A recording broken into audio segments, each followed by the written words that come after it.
As we've been exploring during this back-to-school series, organization and effective time management are key to a balanced study routine. The basis of any time management system for school or college is your academic planner. So today we will be exploring a digital and a traditional notebook type planner and how to properly set them up for a new academic year with simple methods. For the traditional setup, I've picked an 18 Months Moleskine Planner. This planner features the typical spread containing a week on one page with a page for notes. I always felt like this combo was perfect to effectively schedule tasks and academic events while also keeping enough space for a comprehensive list on the right side. You can use a planner like this to use your organization method in How to Become a Straight A Student, a book we've discussed in last week's video. Keeping the setup as simple as it gets, we'll start by filling up the notebook schedule. A practical tip is to fill in all of your classes first and then pre-schedule some regular study sessions during the week.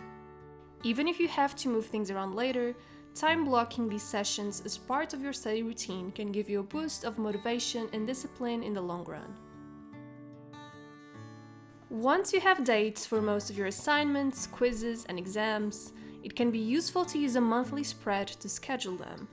Although weekly spreads give you freedom to write things down with more detail, a month at a glance gives you a better perception of your future workload. To simplify the whole process of writing down tasks related to the same classes over and over again, I like to use a color code per course. You can either use stickers or colored pens for this. It's a decorative element for your planner that actually serves a useful purpose. To plan things for the week, I'll be using the right page to brainstorm and list all the tasks I need to complete for the week without any specific order of urgency or importance. Every time I know I need to complete a certain task in a certain week, I'll flip over to that time frame and jot it down in the right page of my planner. Once I'm able to understand the time I'll have available during those 7 days, I'll migrate the tasks from the right page and assign them specific days and time slots in the left page.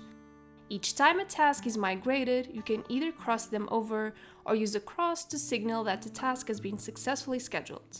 And that's pretty much it for the most basic and simple academic planner setup.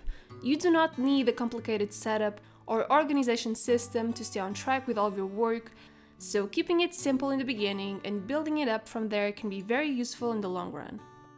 For our digital setup, we will be using My Study Life, which is a free app that runs on all devices and your web browser as well.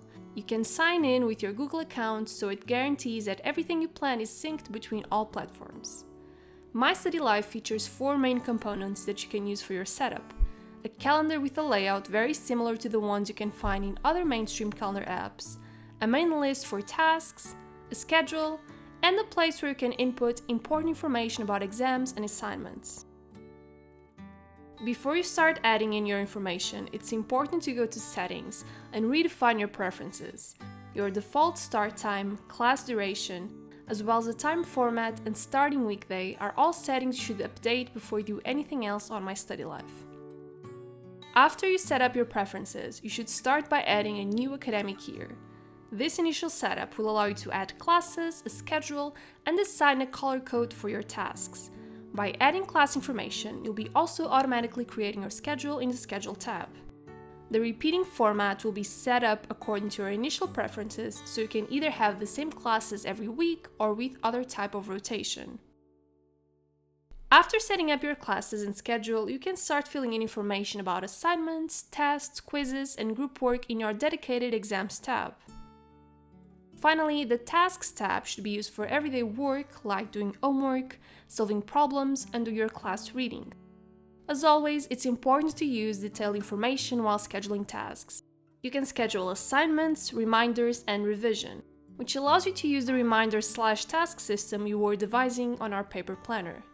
When you click a scheduled task, you're also able to set up your completion rate, which is particularly useful for long-term tasks like a project or a long session of reading. As all web-enabled time management apps, My Study Life relies on a password, so you can access it anywhere. If you're using your Google account to get it, then you're using the same account that has a lot of sensitive and personal information, which is essential to keep protected. And for that, there's no one out there better than today's sponsor, Dashlane. Dashlane is the only tool you need to stay safe online. It's got you covered. It protects you from people monitoring your history, hacking your data and accounts, or stealing your passwords. Basically, Dashlane compiles 3 or 4 different privacy tools in a cheaper package. As soon as you download it, you won't have to worry about online security issues ever again. Dashlane will tell you how many times you've reused a password, inform you about whether your data is compromised by hackers, and do a scan to ensure your info is not being used. Dashlane has a basic free version, but Dashlane Premium has all of the above features and is cheaper than most VPNs or standalone security services. The value you get is not just in the features, but in the peace of mind knowing that Dashlane is actively protecting you from every angle. If you want to try it out, I've got you a promo code that gets 10% off Dashlane Premium for anyone who clicks that link. I hope you enjoyed today's video, and I'll see you next week. Bye guys!